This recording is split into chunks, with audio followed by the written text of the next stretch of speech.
A minute 9 seconds left. Down by 10. Commentators say the game is over. Then, suddenly, in under 35 seconds, Tracy McGrady doesn't give a flying fuck that everyone thinks the game is over, and starts knocking down threes, scoring 13 points in under 35 seconds, ending the game with a game-winning three-pointer, causing the Spurs to walk off the court with their heads down in one of the most unpredictable wins in basketball history. The Boston Red Sox haven't won a championship in 86 years. Playing the legendary Yankees, who've just demolished them 3 games straight, winning Game 3 by the score of 19-8. The team with more championships than any team in baseball. Then, suddenly, the Boston Red Sox come back to become the first team to win 4 straight games to capture the World Series, and break the curse of the Bambino. So why bring this up? Because 10 players was asked to give our view on the Canelo Alvarez Alfredo Angulo stoppage. And quite a few are saying it was a good stoppage. Others are questioning it. We're questioning it too. But we're questioning it, not complaining about it. There's a difference. But we've noticed quite a few fans claiming that Canelo was gonna win, and Angulo wasn't gonna do anything in the last 2 rounds to make a difference. Well, we don't know that. And it was damn near 3 rounds left. In our eyes, the odds of Angulo still winning that fight was no different than the odds he came into the fight with. And keep in mind our money was on Canelo. But we all know Canelo tends to lose a little steam. And he did. But you have to understand something. Canelo can't show that he's losing steam. He's gotta fake some. Dance a little. Act like he's full of energy even when he isn't. You see, when guys start mustering up punches, it means they're losing energy. What do we mean by mustering up punches? This is a fully charged battery. It's what a fighter has when they come into a fight. During the course of that fight, the energy of that fighter starts going down. It gets low as the rounds go on. You can't throw the combinations with the same juice. Every time you throw a punch, a great deal of energy is expelled from that fighter's battery tank. And they have to wait for the little energy that's left to rise to the top. They can only execute from energy that's risen to the top. That's what mustering is. Letting the little bit of energy left rise and culminate to throw punches. That little energy left that rises becomes shallow. And we're telling you, that shot Canelo threw to end the fight was a mustered up shot. His tank was getting low. Guys do shit that gives them away when their battery tank is getting low. Like shuffle their feet at the end of late rounds or bounce like they're full of energy. But they're usually not bouncing at the end of the first round when they're actually full of energy. So why are they in the later rounds? It's because they're trying to wake up the little juice they have left. Now, when a fighter learns to fight on the basis of principles, they can keep a charged battery during the course of a fight. And Canelo doesn't fight on that basis. And we're telling you, Canelo was mustering. Another thing to consider is that when a guy does that little, come on move, it means he's in a fight. That means it's becoming a challenge, which is another thing Canelo did in the later rounds. Now, why'd we bring up a couple of classic comeback games at the start of this video? It's because there's times when things seem like they're over, and they're really not. And these are the ultimate rare moments in sports that fans wait to see.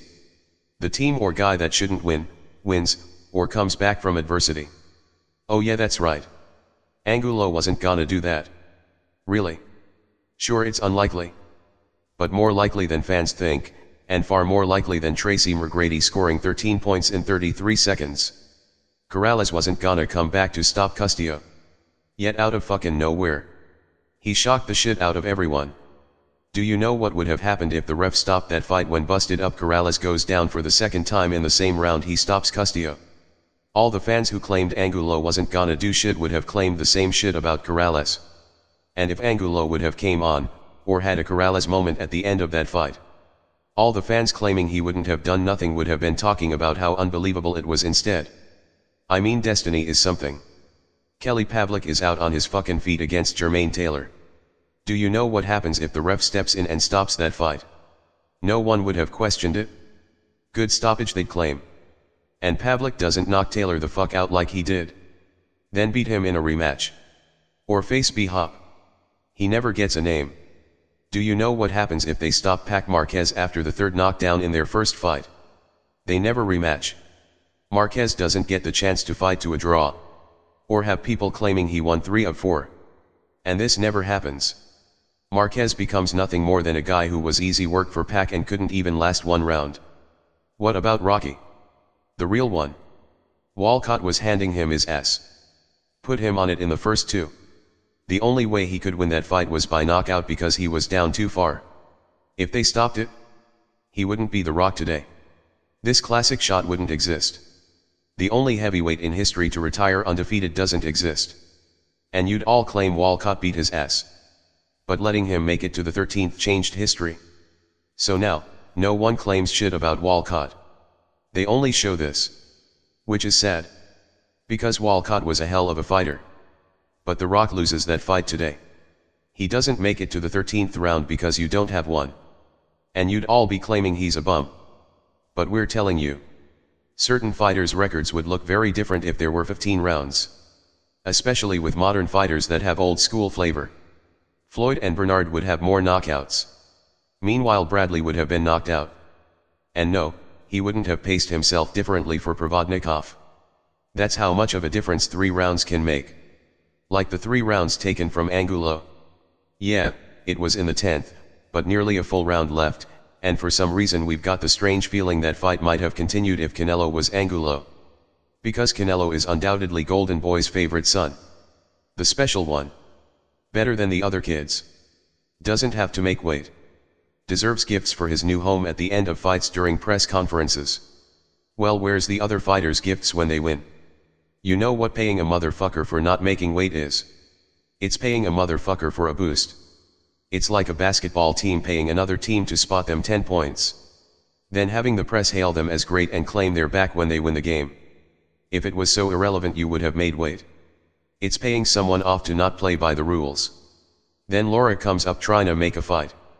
And Canelo tells him that's not how you make fights. Apparently that's not how you play by Canelo's rules.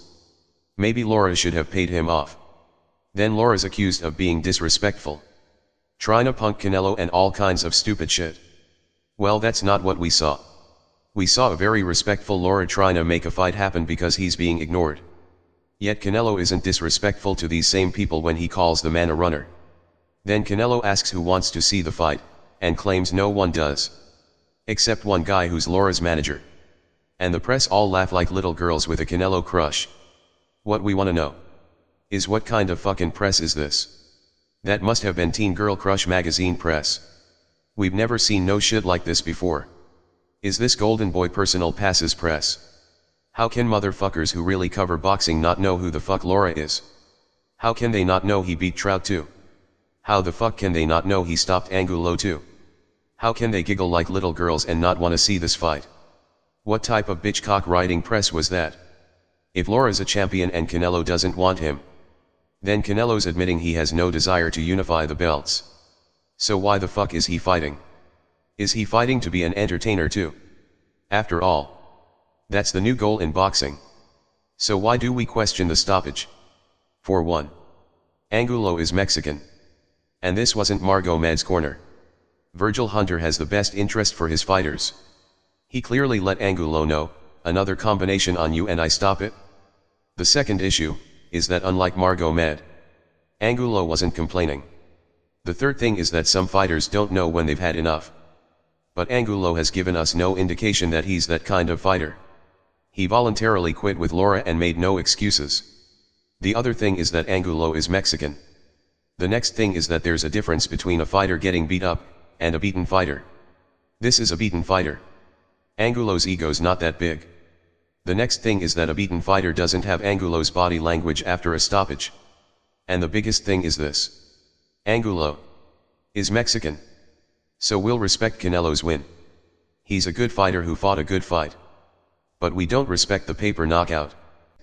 Now before we go, we spoke of the stoppage, and classic moments in sports where things seemed like they were over when they weren't. And we talk about the moments with fond memories. But from what we're seeing in boxing of late, the possibility of creating classic moments are not being given a chance. We can't complain about the stoppage, especially with recent circumstances such as Margomed. So we can understand the ref stopping that fight. But we still question it. So the question is, was Angulo gonna come on in the 12th and start doing shit to Canelo like this? And then some of this. And then this. And then top the night off with this.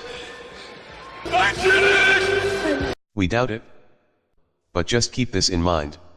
If we start closing the door on the possibility of classic moments in sports, that would be that shit no one expects to happen happening. Then classic moments in sports will no longer happen.